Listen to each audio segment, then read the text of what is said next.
ഹാഷ്മി താജ് ഇബ്രാഹിം, താങ്കളുടെ ഒരു അഭിപ്രായം എങ്ങനെയാണ്? പെഹൽഗാം ഭീകരാക്രമണ സമയത്ത് ഞാൻ എന്റെ ഒരു ഇൻട്രോയിൽ അണ്ണാക്ക് എന്നൊരു പദം പ്രയോഗിച്ചു. അണ്ണാക്ക് എന്നൊരു പദം ഞാൻ പാകിസ്ഥാനോട് പറയുന്നതാണ് എന്ന് പറഞ്ഞാൽ നിന്റെയൊക്കെ അണ്ണാക്കിലേക്ക് റഫാലും മിറാഷും തീർക്കുന്ന തീമഴ വരുന്നുണ്ട് പാകിസ്ഥാനോട് പറയുന്നതാണ്.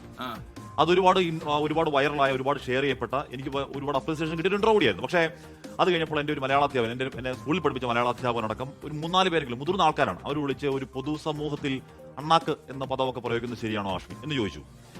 അണ്ണാക്ക് എന്ന് പറയുന്നത് ഒരു അശ്ലീല വാക്കല്ല എന്ന് പറയുമ്പോൾ പോലും, അണ്ണാക്കിന് ബദൽ വെക്കാൻ മറ്റൊരു വാക്കില്ല എന്ന് പറയുമ്പോൾ പോലും നിന്റെയൊക്കെ അണ്ണാക്ക് എന്ന് പറയുന്ന ഒരു പ്രശ്നമുണ്ട് എസ്കേൻ. ഉറപ്പായും നമ്മൾ ഒരുപാട് പേർ കേൾക്കുന്ന ചാനൽ, കുട്ടികളടക്കം കേൾക്കുന്ന ചാനലിൽ നിന്റെ പറയുന്നത് പാകിസ്ഥാനോടും അവിടുത്തെ പ്രധാനമന്ത്രിയോട് ആണെങ്കിൽ കൂടിയും നിന്റെ അണ്ണാക്ക് എന്ന് പറയുന്ന ഒരു പ്രശ്നമുണ്ട്.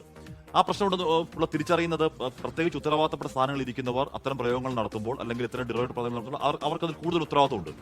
ഇവിടെ എസ്കേൻ ഇവിടെ എന്താണ് ആ മര്യാദ രണ്ട് മുഖ്യമന്ത്രിമാരും പാലിച്ചില്ല എന്നാണ് ഇവിടെയുള്ള പ്രധാനപ്പെട്ട പ്രശ്നം.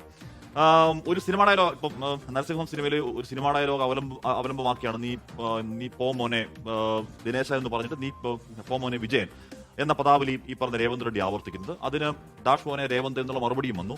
അതിനപ്പുറം എസ്കേൻ അതിനു മുമ്പ് ഇരു മുഖ്യമന്ത്രിമാരും തമ്മിൽ ഇരു സംസ്ഥാനങ്ങളിലെയും ഈ വികസന കമ്പാരിസൺ ഒക്കെ നടക്കുന്നുണ്ട്.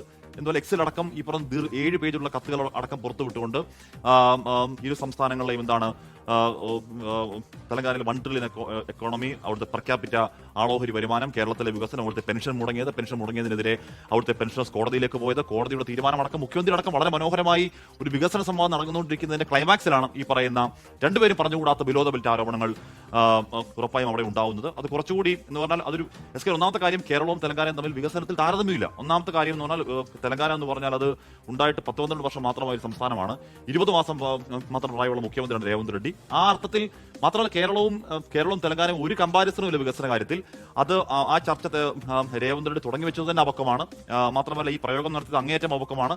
അതിനേക്കാൾ നിലവാരം താഴ്ന്നു പോയി. കാര്യം നേരത്തെ എസ്കേൻ പറയുന്നത് പോലെ ഞാൻ ന്യൂസ് ഡെസ്കിലേക്ക് കടന്നു വരുമ്പോഴാണ് മുഖ്യമന്ത്രി ഡാഷ് മോനെ എന്ന് വിളിച്ചു എന്ന് പറഞ്ഞു. എനിക്കത് വിശ്വസിക്കാൻ കഴിഞ്ഞില്ല. മുഖ്യമന്ത്രി നേർക്കുനേർ പറയുന്നത് കേട്ടപ്പോഴാണ് ഡാഷ് മോനെ രേവന്ത് എന്നൊരു മുഖ്യമന്ത്രി, നമ്മുടെ മുഖ്യമന്ത്രി അതൊരു വാർത്താ സമ്മേളനത്തിൽ പറയുന്നത് ആശ്വാസകരമല്ല. എന്തായാലും ഇപ്പൊ ഇന്ന് ഇ പി ജയരാജൻ പറയുന്നത് ഡാഷ് മോനെ എന്ന് പറഞ്ഞാൽ പൊന്നുമോനെ എന്നാണ് അർത്ഥം എന്നൊക്കെ പറയുന്നുണ്ട്. അപ്പോൾ ഡാഷ് മോനെ എന്ന് സാധാരണഗതിയിൽ പ്രയോഗിക്കുന്നത് നമുക്ക് പറയാൻ കഴിയാത്തൊരു തെറി, അത് മറച്ചു വെക്കാനുള്ള ഒരു വാക്കായിട്ട് തന്നെ എല്ലാവർക്കും അറിയാവുന്നതാണ്. പ്രത്യേകിച്ച് ഒരു സൈബർ സഹാക്കളുടെ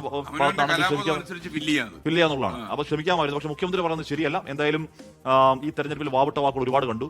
അതിൽ ഈ പറയുന്ന എന്താണ് രാഷ്ട്രീയ ചെറ്റത്തരം, വീട്ടിൽ പോയി പറഞ്ഞാൽ മതി എന്ന് പറയുന്ന അതിന്റെ കൂട്ടത്തിൽ ഈ ഇലക്ഷനിലെ വാവിട്ട വാക്കുകളുടെ ഡിക്ഷണറിയിലേക്ക് ഈ പോമോനെ വിജയനും ഡാഷ് മോനും കയറി വരും. No doubt.